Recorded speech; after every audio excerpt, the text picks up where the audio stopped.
using the speed change tool in Brisk Audio. The speed change tool is ideal for making custom speed adjustments beyond standard presets.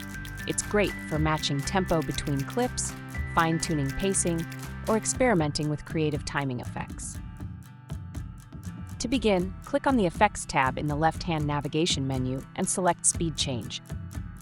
At the top right corner, choose your file from the drop-down, or click Upload Audio File to bring in a new one.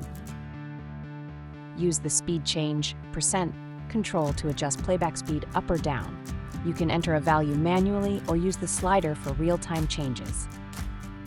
Select a preset from the drop-down for a quick range of both slower and faster options. Preview your edits to make sure the result matches your intended effect. When satisfied, click the Speed Change button to apply the adjustment. Then click Download to save your modified audio file to your device. For more Brisk Audio tutorials, visit the address shown on your screen.